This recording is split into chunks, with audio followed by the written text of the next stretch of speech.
Hello friends, Dronacharya 19 या YouTube चॅनलवर तुमचं स्वागत आहे. जर माझा व्हिडिओ आवडला तुम्हाला तर लाईक, सबस्क्राईब आणि शेअर नक्की करा. आणि तुम्हाला असेच नवीन नवीन व्हिडिओ पाहिजे असेल तर मला कमेंटमध्ये सांगा. तुम्हाला जे व्हिडिओज कुठल्याही विषयाचे काही व्हिडिओज असतील, सायन्स, हिस्ट्री, मॅथ्स वगैरे काहीही, विज्ञान, गणित, तर त्याबद्दल तुम्हाला व्हिडिओ बनवण्यात येतील. फक्त कमेंट्समध्ये मला सांगा की टीचर मला हा व्हिडिओ हवा आहे. तर सुरुवात करूया. 3 सजीवातील जीवन प्रक्रिया भाग 2. ठीक आहे. तर यामध्ये आपल्याला शिकायचं आहे लैंगिक प्रजनन आणि अलैंगिक प्रजनन आणि लैंगिक प्रजनन, लैंगिक आरोग्य, प्रजनन आणि आधुनिक तंत्रज्ञान, लोकसंख्येचा विस्फोट. ठीक आहे. तर सुरुवात करूया. काही प्रश्न दिले आहेत, ते पहिले प्रश्न आपण पाहूया. सजीवातील महत्त्वाच्या जीवन प्रक्रिया कोणत्या आहेत? सजीवातील जीवन प्रक्रिया. आता ह्या जीवन प्रक्रिया काय असतील बरं ते आपल्याला खाली दिलेलंच आहे. पण जीवन प्रक्रिया म्हणजे काय? तर आपलं शरीर जे चालत आहे, आपला जीवन जे चालत आहे, त्याच्यावर शरीरावर कुठल्या भागावर त्या प्रक्रिया डिपेंड आहेत किंवा कुठला भाग आपल्याला जिवंत ठेवतो ते आपल्याला दिलेलं आहे. पुढे आपण पाहूया. तसं शरीरातील ऊर्जा निर्मितीसाठी कोणकोणत्या जीवन प्रक्रिया आवश्यक आहेत त्याही पुढे आपल्याला एक्सप्लेनेशनमध्ये आहे. पेशी विभाजनाचे प्रमुख प्रकार कोणते? पेशी विभाजन म्हणजे काय असेल बरं? Sale division. सेल डिव्हिजन म्हणजे काय? आपल्या शरीरामध्ये ज्या पेशी असेल, पेशी हा प्रकार तुम्ही लास्ट इयरला शिकलाच असाल. तर 4थी, 5वी, 6वी इयत्तेमध्ये, मला वाटतं 5वी का 7वीच्या इयत्तेमध्ये पेशी विभाजनाबद्दल आहे.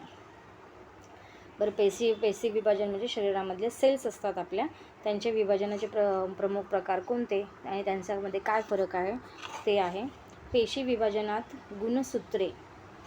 पेशी विभाजनामध्ये गुणसूत्रे कोणती भूमिका बजावतात?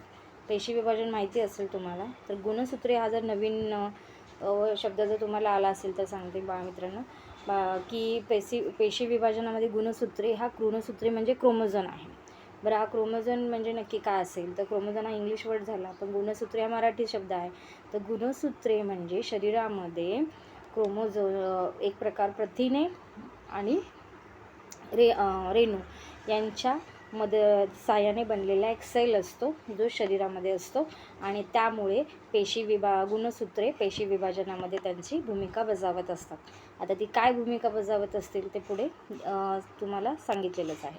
तर आपण पाहूया. आता मागील इयत्तेमध्ये आपण विविध जीवन प्रक्रियांचा अभ्यास केला. जीवन प्रक्रिया म्हणजे पोषण, श्वसन, रक्ताभिसरण, उत्सर्जन, संवेदन, प्रतिसाद इत्यादी. पोषण, श्वसन, रक्ताभिसरण, उत्सर्जन माहिती असेल. संवेदन म्हणजे सेन्सेशन, जे आपल्याला सेन्सेशन होत राहतात, शरीराला स्पर्शाने जे कळत राहतात ते. आणि प्रतिसाद म्हणजे शरीरामध्ये सगळे अवयव एक प्रकारे आपल्या कॉर्डिनेट करून एकमेकांशी सुसंगतपणे वागत असतात. आता आपण जेवत असताना श्वास बाहेर सोडत असतो आणि घास आत गिळत असतो. हा झाला त्यांचा एकमेकांशी असलेलं कॉर्डिनेशन, म्हणजे तो प्रतिसाद. अशा प्रकारे ती शरीरामध्ये ह्या जीवन प्रक्रिया ज्या आहेत त्याबरोबर आपल्यासोबत चालत राहतात. अशा बरं इत्यादी.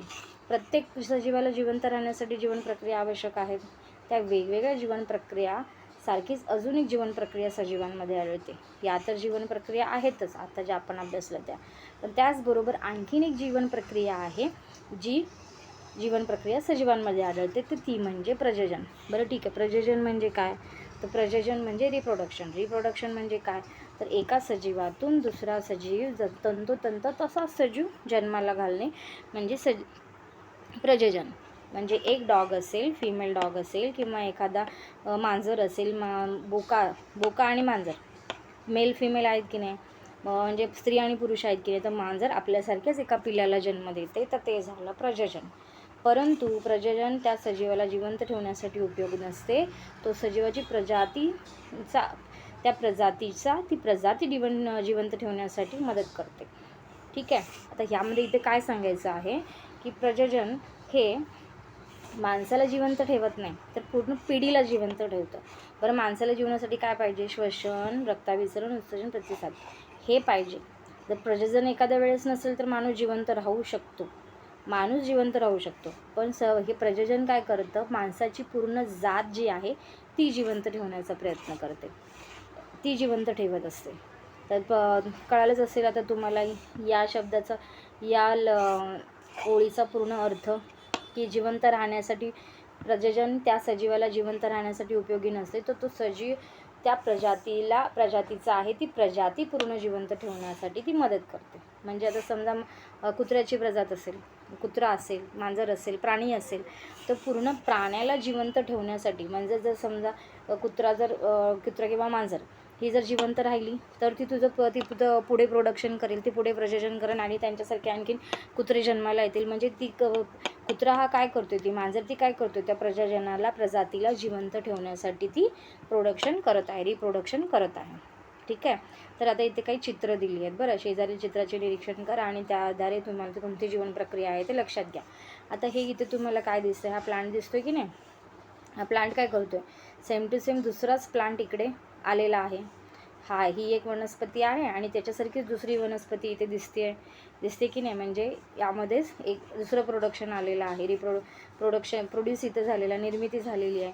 बरं इथे बघा, इथे एका कोंबडीचं चित्र दिलेलं आहे. तर ती काय करते, ही कोंबडी काय करते, अंडी घालते. म्हणजे स्वतःचं प्रजनन ती अंड्यामार्फत करते. प्लांटमार्फत करतोय, म्हणजे वनस्पतीला जन्म देते. आणि हे प्राणी अंड्याच्या मार्फत नवीन जीव जन्माला घालत आहे. आणि इकडे बघा काय दिलेलं आहे, एक बीज आहे, त्याच्यातून अंकुर फुटत आहे. म्हणजे बीजाने दुसऱ्या वनस्पतीला जन्म देत आहे. बीज इथे प्लांट आहे, वर दिसत आहे ते पूर्ण वनस्पती, दुसरी वनस्पती निर्माण करते. आणि इथे बीजामधून वनस्पती निर्माण होते.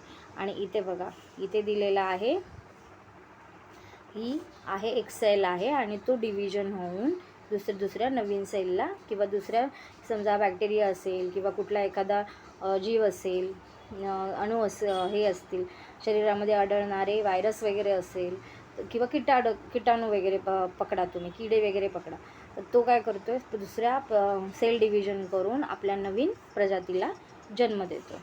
ठीक आहे. तर मग आता पुढे बघूया. पुढे आपण आणखीन काही क्वेश्चन दिलेले आहेत. प्रजाती टिकून राहणे म्हणजे काय. तर प्रजाती काय आहे हे तुम्हाला कळालंच असेल ना. प्रजाती म्हणजे हे काय, आता सांगितल्याप्रमाणे पूर्ण ती जाती. आता काही ठिकाणी बघा तुम्हाला अभ्यासाला आले असेल की काही असे प्राणी आहेत जे रेअर होत चालले आहेत. मध्ये वाघांची संख्या कमी होत चालली होती असं दाखवलेलं आहे. म्हणजे ती पूर्ण प्रजाती नष्ट होत होती. नंतर मग गव्हर्नमेंटने बरीच काही करून आता वाघांची संख्या वाढत आहे. तशाच प्रकारे ती प्रजाती टिकून राहणे म्हणजे काय. एका सजीवापासून तयार झालेला त्याच प्रजातीचा दुसरा सजीव हा जनुकीयदृष्ट्या तंतोतंत पहिल्या सजीवासारखाच दिसतो का. जनुकीयदृष्ट्या म्हणजे काय, जीन्स, त्याचेच जीन्स, ज्या प्रजातीचे जे जीन्स आहे ते तसेच जीन्स पुढच्या पिढीकडे गेलेले आहेत का. जीन म्हणजे काय, शरीरामध्ये असलेले हेरिडिटी जीन्स आहेत ते पुढच्या पिढीला, पुढच्या हेरिडिटीला गेलेले आहेत का. तंतोतंत तसाच सजीवासारखाच दिसतो आहे का. एकाच प्रजातीचे दोन सजीवांमध्ये तंतोतंत साम्य असणे हे कशावर अवलंबून असते. एका सजीवापासून त्याच प्रजातीचा नवीन सजीव तयार होणे आणि पेशी विभाजन यांचा परस्पर संबंध काय. पेशी विभाजन तुम्हाला कळालं असेल, प्रजाती कळाली असेल. जनुकीय म्हणजे शरीरामध्ये असलेले जीन्स, आणि प्रजाती तुम्हाला कळालं असेल. याच्यामध्ये आता आपण पुढे पाहूया काय दिलेलं आहे. एका सजीवापासून त्याच प्रजातीचा नवीन सजीव तयार होण्याच्या प्रक्रियेला प्रजनन म्हणतात. आता प्रजनन म्हणजे काय हेही तुम्हाला व्यवस्थित कळालं असेल. सजीवांच्या अनेक वैशिष्ट्यपूर्ण लक्षणांपैकी प्रजनन हे एक विशेष लक्षण आहे. प्रत्येक प्रजातीच्या उत्क्रांतीसाठी कारणीभूत असलेल्या अनेक कारणांपैकी प्रजनन हे एक महत्त्वाचं कारण आहे. म्हणजे प्रजातीच्या उत्क्रांतीसाठी, प्रजाती जशी निर्माण झाली त्याला बरीच कारणं आहेत, पण त्याच्यामध्ये प्रजनन हे एक कारण आहे. त्यामध्ये आता पाहूया आपण. हे पहिलंच कारण दिलेलं आहे आपल्याला इकडे, अलैंगिक प्रजनन. आपण जसं वर पाहिलं होतं तसं लैंगिक सेक्शुअल प्रोटेक्शन आणि सेक्शुअल प्रोटेक्शन असं दोन होतं. तर त्यामध्ये आता आपल्याला आपण पाहूया असेक्शुअल प्रोडक्शन. तर असेक्शुअल प्रोडक्शनमध्ये कसं काय सांगितलेलं आहे, युग्मक निर्मिती विना एखाद्या प्रजातीतील एकाच जीवाने अवलंबलेली नवजात जीवन प्रक्रिया म्हणजे अलैंगिक प्रजनन होय. ठीक आहे. युग्मक निर्मिती विना एखाद्या प्रजातीतील एकाच जीवाने अवलंबलेली नवजात जीवन निर्मिती प्रक्रिया काय असेल बरं. युग्मक निर्मिती विना म्हणजे काय? आता समजा रिप्रोडक्शन करण्यासाठी आपल्याला 2 कंटेंटची गरज असते. एक असतो मेल आणि एक असतो फिमेल. एक स्त्री असते, एक पुरुष असतं. आता ही स्त्री आणि पुरुष आता ते सगळ्या प्राण्यांमध्ये असतात, प्लांटमध्ये असतात, प्रत्येक जीवामध्ये असतात. पण लैंगिक प्रजोजनमध्ये फक्त एकच पॅरेंट असतो, कोणतरी पालकत्व. त्यापैकी कोणीही असू शकतो, फिमेल किंवा मेल, दोघांपैकी कुठलाही एकच असतो तो प्रजोजन करत असतो. म्हणून त्याला सांगितलेलं इथे बोललेलं आहे की युग्म निर्मिती विना म्हणजे याच्यामध्ये आपल्याला 2 मेल आणि फिमेलची, स्त्री आणि पुरुषाची गरज लागत नाही. एकाच जीवाने अवलंबलेलं असतं ते प्रोडक्शन करण्यासाठी. एकच कोणी पॅरेंटची ती निर्मिती करत असतो, जीवाची निर्मिती करण्याची प्रक्रिया करत असतो. त्याला म्हणतात अलैंगिक प्रजोजन. 2 भिन्न पेशींच्या युग्मांच्या संयोगाशिवाय घडून येणारे प्रजोजन असल्यामुळे नवजात सजीव तंतोतंत त्यास मूळ सजीवासारखा असतो. आता इथे 2 भिन्न पेशींचे युग्मक संयोजन असतात. 2 भिन्न पेशी म्हणजे कुठले? मेल आणि फिमेल, स्त्री आणि पुरुष यांचा संयोग घडून येणारे हे प्रजोजन असल्यामुळे, म्हणजे या 2 भिन्न पेशींच्या युग्मांच्या संयोगाशिवाय, म्हणजे इथे 2 भिन्न पेशीच्या संयोगाची गरज नाही. हे प्रजोजन असल्यामुळे तो तंतोतंत त्याच्यासारखाच दिसतो. या प्रजोजनात केवळ एकाच जनकापासून नवीन जीवाची निर्मिती गुणसूत्री विभाजनाने होते आणि जनक विवरणाचा अभाव अलैंगिक प्रजोजनाचा तोटा, तर लैंगिक प्रजोजन हे प्रजोजनाचा तोटा होणारे प्रजोजन ह्या पद्धतीचा फायदा. म्हणजे या गुणसूत्री विभाजनाने अलैंगिक सेक्शुअल रिप्रोडक्शनमध्ये प्रजोजन काळाचा एकाच जनकापासून होतो. त्याचा जनक एकच असतो, माता किंवा पिता. त्याच्यापासून त्या जीवाची निर्मिती होत असते. तर ही गुणसूत्री विभाजन होते. गुणसूत्र म्हणजे काय ते आपण पाहिलं आता वरच, गुणसूत्री मी तुम्हाला सांगितलेलंच आहे. तर त्या विभाजनामध्ये होते. मग जननिकाचा विचारणाचा अभाव, म्हणजे इकडे त्या दोघांची गरज नाही, हा त्याचा अभाव आहे. पण अलैंगिक प्रजोजनाचा हा तोटा आहे. तर आणि वेगाने होणारे प्रजोजन हा त्याचा फायदा आहे. आता पुढे पाहूया. एकपेशीय सजीवांमधील अलैंगिक प्रजोजन, असेक्शुअल रिप्रोडक्शन, युनिसेल्युलर ऑर्गॅनिझम, द्विविभाजन, बायनरी फिजन. तर आता आपण प्रोडक्शन करण्यासाठी प्रजोजनासाठी 2 युग्मांची गरज असते, हेच आपल्याला माहिती असतं. आता सायन्समध्ये हे सेक्शुअल आणि असेक्शुअल रिप्रोडक्शन, लैंगिक आणि अलैंगिक याच्यामध्ये कसं प्रोडक्शन होतं ते इथे सांगितलेलं आहे. आता त्याची व्याख्या तर तुम्हाला कळाली असेल, पण ते कशा प्रकारे होतं ते आता इथे व्यवस्थित तुम्हाला सांगण्यात आलेलं आहे. तर त्याच्यामधला पहिला भाग आहे आपला अपेशीय सजीवांमधील, एकपेशीय सजीवांमधील अलैंगिक प्रजोजन, asexual reproduction in unicellular organism, म्हणजे द्विविभाजन म्हणजेच बायनरी फिजन. ठीक आहे. तर बघूया आपण. इथे एक ॲक्टिव्हिटी दिलेली आहे. त्या ॲक्टिव्हिटीमध्ये काय सांगितलेलं आहे बघूया. एका चंचुपात्रात अनेक दिवस पाणी साठवलेले आणि जलीय वनस्पती समृद्धीच्या तळ्यातील पाणी घ्या. त्यामध्ये थोडे गव्हाचे दाणे आणि काही जलीय वनस्पती टाका. 3-4 दिवस त्या पाण्याचे आणि त्या गव्हाचे विघटन होऊ द्या. 4 दिवसांनी सकाळी लवकर एक स्वच्छ काचपट्टीवर घेऊन त्याला चंचुपात्रातील एका थेंब पाणी घ्या आणि आच्छादक काच ठेवून संयुक्त सूक्ष्मदर्शनाखाली त्याचं निरीक्षण करा. म्हणजे एका तळ्यातलं पाणी घ्या, त्या तळ्यामध्ये तुम्ही गव्हाचे काही दाणे टाका आणि ते काही वनस्पती, जलीय वनस्पती असेल ते टाका. 3-4 दिवसांनी त्याचं ऑब्झर्वेशन करा. तर तुम्ही आणि चौथ्या 5व्या दिवशी ते एक थेंब त्यातला घ्या आणि तुमची सूक्ष्मदर्शिका म्हणजे मायक्रोस्कोप जो असेल त्या मायक्रोस्कोपमध्ये ते ठेवून त्याचं निरीक्षण करा की त्या थेंबामध्ये काय घडत आहे. थेंबाच्या आतमध्ये तुम्हाला मायक्रोस्कोपवर व्यवस्थित दिसेल की त्याचं काय होत आहे. तर त्यावर एक आच्छादलेला काय होत आहे, आच्छादक काच ठेवून ते बघायचं आहे. म्हणजे मायक्रोस्कोप जर तुम्ही हाताळला असेल तर तुम्हाला माहिती असेल की ते काचपट्टीवर ठेवतात, नंतर त्याला दुसरी काचपट्टी ठेवून व्यवस्थित प्रकारे त्याला बंद करून ते तुम्ही मायक्रोस्कोपच्या आत त्याला पाहायचं असतं. तर तुम्हाला तिथे एक पॅरेशियम द्विविभाजन करताना दिसेल. पॅरेशियम द्विविभाजन करताना तुम्हाला दिसलेला असेल तिथे. अकेंद्रीय सजीव याच्यामध्ये जीवाणूमध्ये केंद्रीय सजीव हा जीवाणूमध्ये येतो. आदिजीव, अमिबा, पॅरेशियम आणि युग्लिना हे सुद्धा आदिजीव या प्रकारामध्ये येतात. दृश्यकेंद्रीय पेशीमध्ये तंतुनिका आणि हरितलवके ही पेशी अंगके द्विविभाजन पद्धतीमध्ये अलैंगिक प्रजनन करतात. या प्रकारात जनक पेशीचे दोन समान भागात विभाजन होऊन 2 नवजात पेशी तयार होतात. सदर विभाजन सूत्री मिटोसिस आणि एमिटोसिस पद्धतीने होते. वेगवेगळ्या आदिजीवांमध्ये विभाजनाचे अक्ष वेगवेगळा असतो. उदाहरणार्थ अमिबा विशिष्ट प्रकार असल्याने त्याला आकार नसल्याने तो कुठल्याही आकारात अक्षातून विभाजित होतो, म्हणून त्याला साधे विभाजन म्हणतात.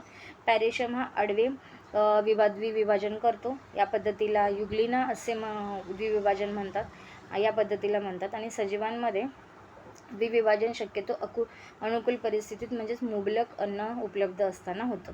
बरं, इकडे तुम्हाला हे काचपट्टीच्या सूक्ष्मदर्शिकाखाली ठेवून तुम्हाला पॅरेशियमचे द्विविभाजन होताना दिसलं असेल, तर असे द्विविभाजन होताना तुम्हाला दिसेल. समजा जर अमिबा असेल तर असा द्विविभाजन होणार तुम्हाला. आता इथे खाली सांगितलेले 3rd पॅरेग्राफमध्ये की विभाजनाचे प्रकार सांगितलेले आहेत की ते कशा प्रकारामध्ये होतात. बरं, मग तुम्हाला इकडे हे कळालं असेल की अकेंद्रिकी सजीव हे जीवाणूमध्ये येतात. आदिजीव जे आहे सर्वात प्राणी अमिबा पाण्यामध्ये आढळलेला तुम्हाला माहिती असेल. अमिबा, पॅरेशियम, युग्लिना हे सगळे आदिजीवमध्ये येतात. दृश्यकेंद्री पेशीमध्ये तंतुनिका आणि हरितलवके हा प्रकार दृश्यकेंद्रीमध्ये येतात. तर हे सगळे अलैंगिक प्रजनन करतात. तर ते प्रजनन 2 समान विभागामध्ये करतात. म्हणजे हा जर एखादा पॅरेशियमचा सेल आहे, हा अमिबा आहे, हा जर सेल आहे, तर तो काय करतो, आपल्या स्वतःचं विघटन करून घेतो 2 पेशींमध्ये आणि त्यातून दोन नवीन पेशींना जन्म देतो. म्हणजे हे 2 बेबी अमिबा झाले. म्हणजे हे 2 काय झाले, बेबी अमिबा, हावाला आणि हावाला. तो पहिला असा होता, मग त्याने स्वतःचं विघटन करायला सुरुवात केली. विघटन करून त्याने असे 2 नवीन अमिबांना, बेबी अमिबांना, बाळांना जन्म दिला. ठीक आहे. पुढे हा बघा पॅरेशियम, हा जनक पॅरेशियम आहे. म्हणजे हा पॅरेशियम, त्याच्यामध्ये 2 युग्मांची गरज नाही आहे. दोन पॅरेंटची, पालकांची गरज नाही आहे. इथे स्त्री किंवा पुरुष असं याची गरज नाही आहे, एकच आहे. तर मग हा साधे विभाजन करतो अमिबा आणि हा आडवा विभाजन करतो. तर हा आहे जनक आणि हा पॅरेशियम आहे. विघटन करत त्याने आपले स्वतःचे 2 नवीन पॅरेशियमला त्याने जन्म दिलेला आहे. ठीक आहे. पुढे बघा, हे आडवे द्विविभाजन आणि आता हे उभे द्विविभाजन. हा आडवा होता आणि अमिबाला कुठलाही आकार नसल्यामुळे हे साधे विभाजन आहे, ते कुठल्याही आकारामध्ये तो जन्म घेतो. आणि हा आडवे विभाजन, हा आडवा विभाजनामध्ये बघा, हा 2 प्रकार इकडे दाखवलेला आहे. एक सरळ आहे, त्याच्यामध्ये असं विभाजन जनक आहे आणि सेल डिव्हिजन करत आहे, गुणसूत्री विभाजन करत आहे आणि त्यामध्ये हे 2 प्रकार दाखवलेले आहेत. एक इकडचा, हा इथे त्यांनी जन्म घेतला, हा असा झालेला आहे उभे द्विविभाजन युग्लिना. तर हा जनक युग्लिना आहे. हा जनक युग्लिना सेल डिव्हिजन करत आहे आणि त्याचमध्ये त्याने 2 वेगळ्या युग्लिनाला जन्म दिलेला आहे.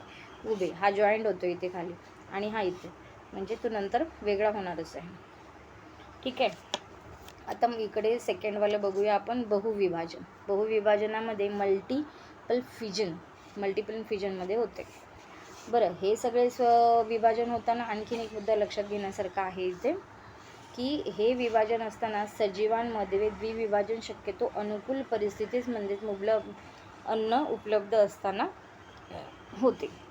आता सजीवांमध्ये असेक्शुअल रिप्रोडक्शनमध्ये अलैंगिक विभाजन पद्धतीमध्ये द्विविभाजन शक्यतो अनुकूल परिस्थिती म्हणजे त्यांना जगण्यासाठी जी परिस्थिती आहे, त्यांना जिथे अन्न, पाणी, निवारा त्यांचा व्यवस्थित होत असेल, त्यांची ग्रोथ जिथे व्यवस्थित होते, अशा ठिकाणी ते लोक प्रोडक्शन किंवा प्रजनन त्यांचं बकळीक पटीने इथे होत असतं. त्यांना असणारी अनुकूल परिस्थिती, त्यांना असणारं मुबलक मिळणारं अन्नपाणी. ठीक आहे. आणि आता हे बघूया आपण बहुविभाजन मल्टिपल फिजन. अमिबा आणि तत्सम एकपेशीय आदिजीव प्रतिकूल वातावरणामध्ये बहुविभाजन पद्धतीने अलैंगिक प्रजनन करतात. ठीक आहे.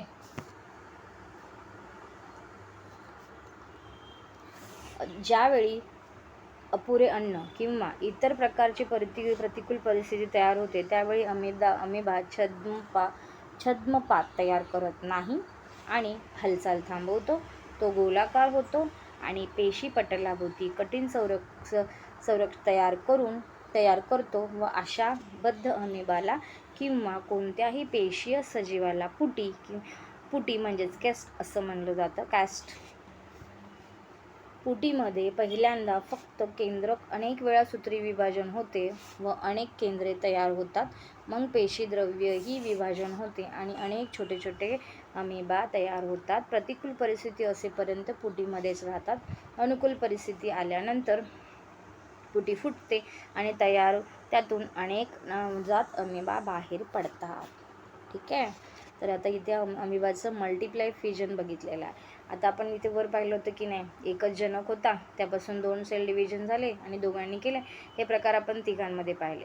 तर पण अमिबामध्ये काय झालेलं आहे, हा की नाही मल्टिप्लाय फिजन करतो, म्हणजे एकाच वेळी बऱ्याच अमिबांना तो जन्म देतो. पण कसं देतो, जेव्हा अलैंगिक प्रजनन होत असतं, अन्न अपुरं पडतं, प्रतिकूल परिस्थिती पण नाही आहे तिथे जन्म घेण्यासाठी अमिबाला, तर मग तो काय करतो, छद्मपाद तयार करत नाही त्यावेळेला आणि त्याची हालचाल थांबते.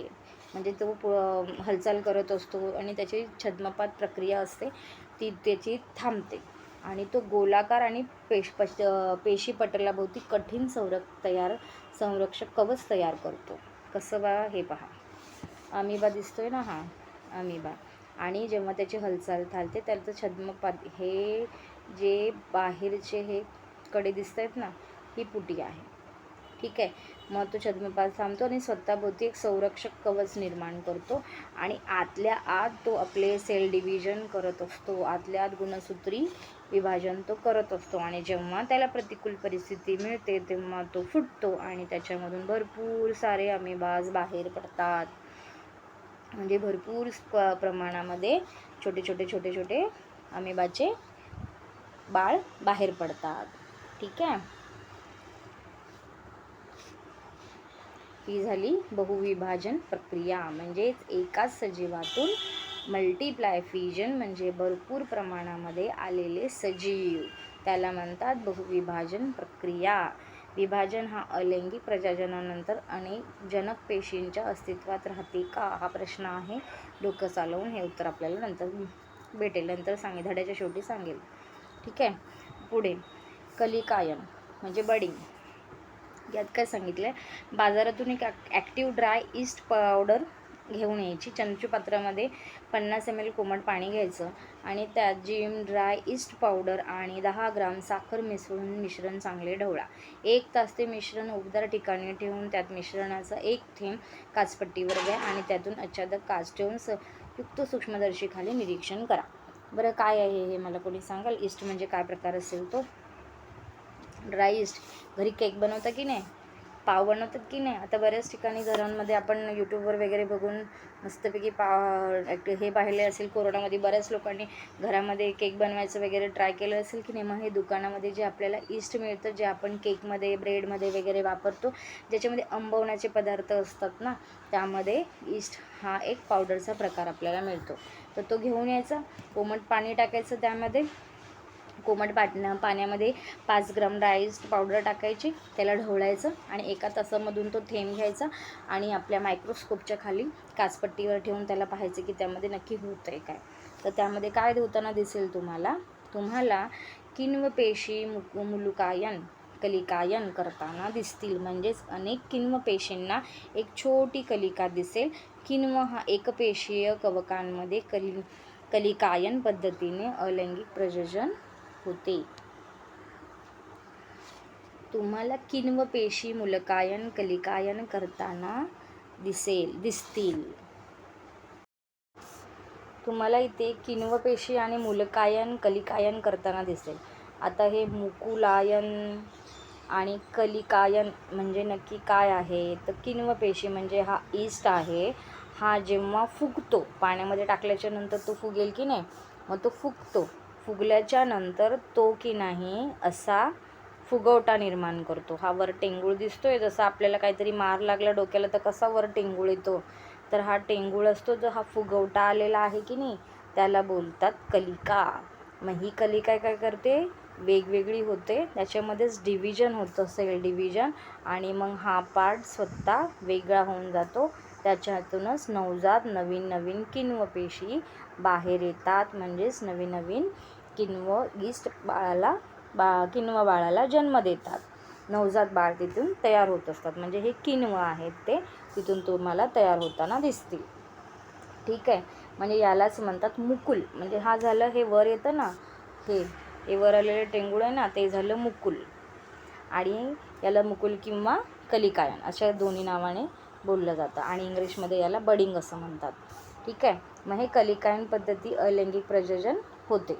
किण्व पेशी कलिकायन प्रजनन सूत्री विभाजनाने होते. 2 नवजात केंद्र तयार होते आणि पेशीजनक पेशी म्हणतात. या जनक पेशीचा बारीकसा फुगवटा येतो. वर हा जसा फुगलेला आहे की नाही, तो तसा फुगवटा आला आणि नवीन पेशी तयार झाली. तर आता हे काय तुम्हाला कलिकायन म्हणजे बडिंग हा प्रकार काय आहे तो व्यवस्थित कळाला आहे. ठीक आहे, तर मग आता पुढे जाऊया आपण. आता आहे बहुपेशीय सजीवांमधील अलैंगिक प्रजनन. आता बहुपेशीय आहेत हे, जसं अमिबाचा जसा बायनरी फ्युजन होता की नाही, तसा बहुपेशीय सजीवांमधील अलैंगिक प्रजनन sexual reproduction in multicellular organism म्हणजे मल्टीप्लायली तयार होतात. तर कसं आता ते पाहूया आपण. खंडीभवन म्हणजेच हा अलैंगिक प्रजननाचा एक अलैंगिक प्रजननाचा प्रकार बहुपेशीय सजीवात आढळतो. फ्रॅगमेंटेशन या प्रकारामध्ये जनक सजीवाच्या शरीराचे अनेक तुकडे होऊन प्रत्येक तुकड्यात नवीन सजीव म्हणून जीवन जगू लागतो. असे की शैवाल, स्पायरोगायरा आणि सायकॉन सारख्या स्पंज या प्रकारामध्ये मोडणाऱ्या सजीवांमध्ये अनेक प्रजनन होते. अलैंगिक प्रजननाचा प्रकार बहुपेशीय सजीवांमध्ये आढळतो. आता बहुपेशीय सजीव कुठले कुठले झाले? बहुपेशीय सजीवांमध्ये उदाहरणार्थ दिलेला आहे आपल्याला हा स्पायरोगायरा. त्याचप्रकारे शेवाळ स्पायरोगायरा हा तुम्ही कुठे बघितला असेल माहिती, जास्त ठिकाणी नदीच्या ठिकाणी, पाण्याच्या ठिकाणी. जर तुम्ही पाण्यात उतरल्याच्या नंतर पाय घसरून पडता की नाही कधी कधी खडकांवर, तर तो हा तिथे आढळतो तुम्हाला स्पायरोगायरा. शेवाळ म्हटल्यावर तुम्हाला बरेच वेळा लक्षात आलं असेल. स्पायरोगायरा हा कदाचित तुमच्यासाठी नवीन वर्ड असेल. स्पायरोगायरा, सायकॉन, पण शेवाळ म्हटल्यावर तुम्हाला कळेल. तर त्यातलाच हा प्रकार आहे. स्पायरोगायरा ज्यावेळी मुबलक पाणी आणि पोषक द्रव्ये उपलब्ध असतात त्यावेळी त्याच्या तंतूंची वेगाने वाढ होऊन ते तंतू छोट्या छोट्या तुकड्यांमध्ये खंडीभवन होतात आणि प्रत्येक तुकडा नवजात स्पायरोगायराचा तंतू म्हणून जगतो. आणि सायकॉनच्या शरीरात जर अपघाताने छोटे छोटे तुकडे झाले तर प्रत्येक तुकड्यात नवीन नवीन सायकॉन तयार होतो. ते कसे राहतात माहिती आहे स्पायरोगायरा? हे स्पायरोगायरा जेव्हा त्यांना मुबलक पाणी वगैरे मिळालं ना, तर त्यांची वाढ होते, झपाट्याने वाढ होते, आणि प्रत्येक तुकडा हा वेगळा वेगळा वेगळा वेगळा वेगळा करून नवीन नवीन करून जन्माला येतो. म्हणजे हा समजा मल्टिप्लायली तिप्पट प्रमाणामध्ये सुद्धा वाढू शकेल. हा एवढ्या मोठ्या प्रमाणामध्ये स्पायरोगायरा याची वाढ होत असते. स्पायरोगायराची वाढ होत असते. म्हणजे हे अनेक त्यांच्या शरीराचे हा एक सजीव आहे स्पायरोगायरा. या प्रकारामध्ये सजीवाचे अनेक तुकडे होऊन प्रत्येक तुकड्यात नवीन स्पायरोगायरा, नवीन शेवाळ होताना तुम्हाला दिसेल. आणि याच्यामध्ये स्पंज पण येतो, सायकॉन पण येतो. म्हणजे मुबलक पाणी जर वगैरे मिळालं त्यांना तर चौपट पटीने हे तुम्हाला त्या ठिकाणी आढळते. समजा जर तुम्ही आज गेलात त्या ठिकाणी आणि उद्या जर गेलात तर त्याच्या प्रमाणात आणखीन 4 पटीने ते तुम्हाला वाढलेला हा सजीव त्याच ठिकाणी तुम्हाला दिसेल. ठीक आहे, आता पुढे बघूया. पुनर्जनन यामध्ये तुम्हाला माहिती असेल की धोक्याच्या वेळी पाल स्वतःची शेपटी तोडून टाकते आणि कालांतराने तोडून टाकलेली शेपटीचा भाग पुनर्जनित केला जातो. हा मर्यादित पुनर्जन्माचा प्रकार आहे. परंतु प्लॅनोरियासारख्या काही विशिष्ट परिस्थितीमध्ये स्वतःच्या शरीराचे 2 तुकडे करतात आणि प्रत्येक तुकड्यापासून शरीराचा उर्वरित भाग तयार करून 2 नवजात प्राणी तयार केले जातात. त्याला पुनर्जनन असे म्हणतात. पुनर्जन्म ऐकला असाल तुम्ही, पण पुनर्जनन ऐकलं असेल का? तर आत्ता ऐका. हा पुनर्जनन म्हणजे रिनिग्रेशन्स आहे हा. तर तुम्ही पालीला पाहिलं असेल ना, पाल कधी कधी शेपटी तुटलेली पाल तुम्ही पाहिली असेल की नाही, शेपटी तुटलेली पाल. तर मग जर तुम्हाला एक्सपेरिमेंट करायचं असेल ना, तर पाल असते ना, तिच्या शेपटीला थोडासा टच करून बघा तुम्ही, तर ती शेपूट तिथेच तोडते आणि पुढे निघून जाते. तर तसंच हा एक जीव आहे. मग हा जीव काय करतो, हा त्याचं अंगाचं विभाजन करतो, खंड करून घेतो अशा प्रकारे हे. आणि मग नंतर त्याच्यापासून अजून दुसरा जीव तयार होतो. याला ह्याने स्वतःचे हे प्लॅनोरिरिया हा एक सजीव आहे आणि तो सजीव आपल्या शरीराचे खंड करून घेतो. हा खंड विभाग होतो आणि मग त्याचं पुनर्जन्मामध्ये म्हणजे नवीन प्लॅनेरिया तयार होतो. स्वतःच्या शरीराचे 2 तुकडे केले त्याने, की प्रत्येक नवीन तुकड्यामधून नवीन प्लॅनेरिया, नवीन तुकड्यामधून. हे जर तुम्ही मला वाटतं एखाद्या फिल्म वगैरेमध्ये चित्रपटामध्ये वगैरेच पाहिलं असेल असे, की त्याच्यातून नवीन जन्म निर्माण झालेलं. पण हे ॲक्च्युअलमध्ये होतं कोणासोबत, प्लॅनेरिया या सजीवासोबत. ठीक आहे. मग हे सुद्धा असेक्शुअल रिप्रोडक्शनचाच हा प्रकार आहे. याच्यामध्ये युग्मांची गरज लागत नाही. एक पॅरेंट असतो आणि त्याच्यामधून तो आपल्या शरीराचे 2 विभाजन करतो. त्या 2 सजीवांमधून स्वतःचे, बघा इथे दाखवलेलं ॲरोने इकडे दाखवलेलं आहे बघा, त्याने वर एक आपलं नवीन सजीव निर्माण झाला आणि खाली एक नवीन सजीव निर्माण झालेला होता. हा डोक्याच्या वरच्या भागाने तयार झाला, तर ह्याने आपलं नवीन शरीर तयार केलं. आणि हा समजा शेपटीच्या भागाने तुटला, तर तिथून शेपटीच्या वरच्या भागाने तुटला, तर त्याने तिथून आपलं नवीन शरीर निर्माण केलेलं आहे. ठीक आहे. तर ते झालं आपलं पुनर्जनन. ठीक आहे. पुढे बघूया आता मुलुकायन म्हणजे बडिंग. मुलुकायन, तसं मुलूक आपण वर पाहिलं होतं ते तसंच मुलूक, पण हे थोडंसं प्लांटेशनमधलं आहे. हा वेगळा प्रकार आहे. मुलुकायन म्हणजे पूर्ण वाढ झालेल्या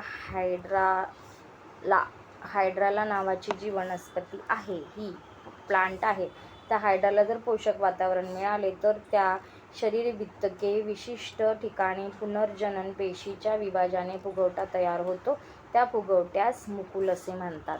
हा जो प्लांट दिसतो ना तुम्हाला, हा पूर्ण प्लांट, त्या पूर्ण प्लांटच्या मध्ये इथेच एक मुकुल तयार होतं.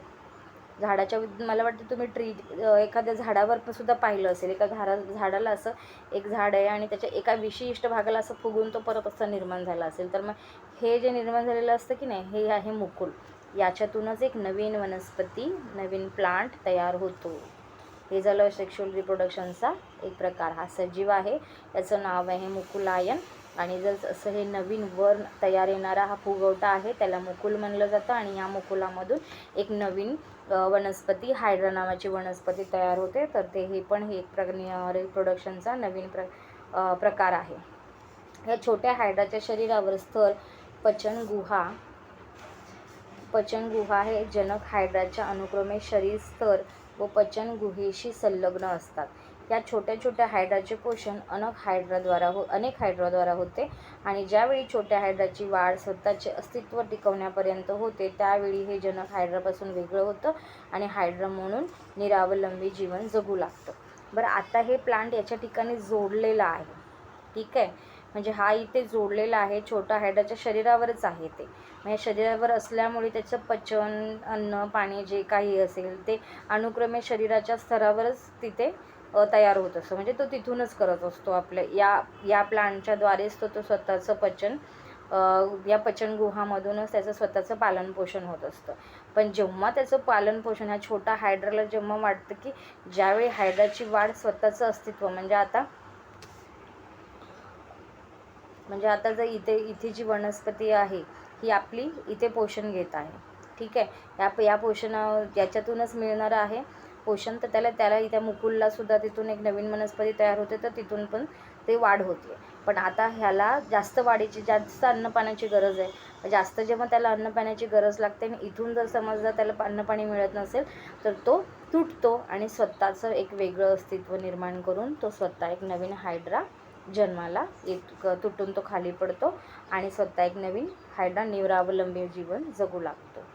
ओके. हे एक आपलं असेक्शुअल रिप्रोडक्शन म्हणजे अलैंगिक रिप्रोडक्शनचा एक प्रकार आहे. आता चौथा प्रकार आहे शाकीय प्रजनन, व्हेजिटेशन प्रोपगेशन. ठीक आहे. आता यामध्ये आपण बघूया, हे तर सगळ्यांच्या पाहण्यात आलेलंच असेल. वनस्पतींचं मूळ, वनस्पतीला पाहिलं असेल ना, वनस्पतीचे मूळ, खोड, पानं, मुकूल यांसारखे शाकीय अवयवांच्या मदतीने होणाऱ्या प्रजननात शाकीय प्रजनन म्हणतात. म्हणजे तुम्ही आता सगळ्यात चांगलं उदाहरण म्हटलं तर बटाट्यालाच घेऊया आपण. बटाटा जर बराच दिवस आपल्या घरामध्ये रेंगाळत राहिलेला दिसला की त्याच्यावर तुम्हाला छोटे छोटे हिरवे किंवा पांढरे किंवा हिरवे असे तुम्हाला छोटंसं मुकुल आलेले दिसतात. म्हणजे ते काय होतं असतं, तिथूनच नवीन पानांच्या कडांना किंवा याला असं आलेले मुकुल आलेले दिसतात. ते मुकुल जे असतात त्याला शाकीय प्रजनन असे म्हणतात. म्हणजे हे छोटे छोटे तुम्हाला दिसत आहेत ना, हे या बटाट्यावर सुद्धा बघा, ते छोटे आलेलं दिसतंय ना. घरच्या बटाट्यावर जर तुम्ही पाहिला असाल तर त्याच्यावर सुद्धा तुम्हाला छोटे हे बटाटे ग्रीन कलरचं किंवा हिरव्या कलरचं किंवा व्हाईट कलरचं असं आलेलं दिसतं, तर त्याला मुकुल म्हणलं जातं. त्याला शाकीय मुकुल प्रजनन म्हणले जाते. मग हे तुम्हाला प्रजनन गाजर, मुळा, रताळे यासारख्या वनस्पतीवर शाकीय प्रजनन केले जाते. मुकुलाच्या साहाय्याने शाकीय प्रजनन केले जाते. गवतासारखे वनस्पतीच्या पेरावर पण आलेलं असतं. कांदा बटाट्यावर त्याच्या डोळ्यांवर मुकुल किंवा पानाच्या कडांवर मुकुलाच्या साहाय्याने तुम्हाला हे गवतावर वगैरे सुद्धा आलेले दिसेल. ठीक आहे, हे समजलं असेल तुम्हाला. असेक्शुअल रिप्रोडक्शनचं शाकीय प्रजनन म्हणजे फळांवर, पानांवर, गवतांवर, या गाजरांवर हे रताळं आहे, त्याचे जे डोळे तुम्हाला दिसतात त्या डोळ्यांवर एक प्रकारचा नवीन बटाटा वगैरे तिथूनच तयार होणार असेल. जर त्याच बटाट्याला तुम्ही जर मातीमध्ये नेऊन रोवलं तर तिथून तो नवीन बटाटा निघू शकतो. तर पुढे बीजाणू निर्मिती, स्पोर फॉर्मेशन. बीजाणू निर्मिती. भाकरी किंवा पावाचा तुकडा घेऊन जो दमट हवेत ठेवा आणि 2-3 दिवसात त्यावर बुरशी चढेल. बुरशीचे सूक्ष्मदर्शकाच्या साहाय्याने निरीक्षण करा व आकृती काढा. म्युकरसारख्या कवकाने शरीर तंतुमय असते, त्यांना बीजाणुधानी असतात. बीजाणुधानीमध्ये बीजाणूंची निर्मिती झाल्यावर ती फुटते आणि बीजाणू बाहेर पडतात. ते बीजाणू ओलसर उबदार जागी रुजतात आणि त्यातून नवीन कवचाल तयार होते. आता हे सुद्धा उदाहरण तुम्ही घरी तुमच्या पाहण्यात आलं असेल. एक भाकरी आहे बऱ्याच दिवसांची, तर त्याच्यावर तुम्ही भाकरीवर बुरशी चढलेली दिसते की नाही तुम्हाला कधी कधी. बुरशी की पावाचा तुकडा म्हणा, एवढे दिवस तर कोण ठेवत नाही, पण असेल घरी आपल्या कधीतरी असं राहिलेलं तुम्ही पाहिलं असेल. तर हे एक हिरवट रंगाचा थर किंवा कापसासारखं आलेलं राहतं त्याच्यावर. या पावाचा किंवा भाकरीचा तुकडा असेल तर असा कापूस आलेला असून त्याच्यावर हिरवा असा सगळा बॅक्टेरिया चढलेला राहतो. तर ह्याला जर तुम्ही मायक्रोस्कोपच्या आत ठेवून जर तुम्ही पाहिलं तर असा म्युक्युअरसारखा तुम्हाला तिथे जीव तयार झालेला दिसेल. तर मग तो कसं, हे बीजाणू झाले, हे त्याचे कवकतंतू झाले, हे मुलाब झाला, हे बीजाणुधानी झाले. म्हणजे म्युकससारख्या कवकांचे शरीर तंतुमय म्हणजे हे असे छोटे हे तुम्हाला तंतू दिसतात की नाही, हे लाईन्स, हे खालचे हे असे तंतुमय, हे असे एकमेकांना पकडून तिकडे ग्रो करतात, इथेच वाढ घेतात. असे एकमेकांना पकडून हे शरीरमय त्यांचं कवकांचं तंतुमय असतं. त्यांना हे सगळे बीजाणुधानी आहेत. आणि हे बीजाणू निर्मिती झाल्यावर ते फुटते. हे बीजाणुधारी आहेत, ते बीजाणू झाली की ते फुटतात आणि फुटून ते बीजाणू ओलसर उबदार जागी रुजतात. म्हणजे भाकरी वगैरे सारख्या या ठिकाणी रुजतील आणि त्याच्यापासून पूर्ण जाळ निर्माण होतं आणि पूर्ण बॅक्टेरियाचा थर तुम्हाला तिथे दिसतोच. म्हणजे पूर्ण बीजाणू त्या भाकरीवर स्प्रेड झालेला तुम्हाला दिसेल. म्हणजे हा पण बीजाणू निर्मिती, स्पोर फॉर्मेशन तुम्हाला असेक्शुअल रिप्रोडक्शन म्हणजे अलिंगी प्रजननाचा एक भाग तुम्हाला इथे समजला असेल. म्हणजे आता तुम्हाला असेक्शुअल रिप्रोडक्शनमध्ये तुम्ही काय काय शिकलात, 5 प्रकार आपले झाले. बीजाणू निर्मिती यामध्ये तुम्हाला उदाहरणांमध्ये पावाचा किंवा भाकरीचा तुकडा आला, त्यामध्ये शाकीय प्रजनन, त्याच्यामध्ये बटाटा रताळ आणि पानफुटीवर आलेल्या त्याच्या डोळ्यांच्या भागाला एक नवीन प्रजोजन करणारी तुम्हाला सेल दिसले. नंतर हा मुलुकायन, तिथे हायड्रा नावाची वनस्पती आहे, त्यावर तुम्हाला मुकुल दिसले, मुकुलायन दिसलं, तिथे बडिंग करताना दिसले, म्हणजे असेक्शुअल रिप्रोडक्शनचा तिसरा प्रकार. दुसऱ्या प्रकारामध्ये पुनर्जन दिसले, म्हणजे इथे पालीच्या शेपटीचं उदाहरण घेऊन पुनर्जन रिप्रोडक्शन होताना तुम्हाला इथे दिसले. तिसरं आहे तुमचं आ विभागामधलं खंडीय फ्युमिगेशन प्रकार दिसला. याच्यामध्ये तुम्हाला स्पायरोगैरा आणि शेवाळ याचे उदाहरण दिलेलं आहे.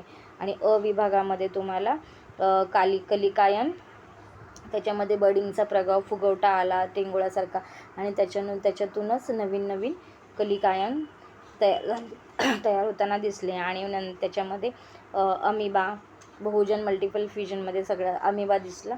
आणि त्याच्यामध्ये पहिल्या प्रकारामध्ये तुम्हाला द्विविभाजन म्हणजे बायनरी फ्युजन दिसलं. मध्ये आहे तुमचं द्विविभाजन, त्याच्यामध्ये 3 प्रकार: अमिबा, पॅरेशियम, साधे विभाजन, आडवे विभाजन, उभे विभाजन. मध्ये बायनरी फ्युजनमध्ये सेकंड बहुविभाजन, त्यामध्ये आलं अमिबा आणि कलिकायन. आणि आ या प्रकारामध्ये 5 प्रकार: खंडीय विभाजन,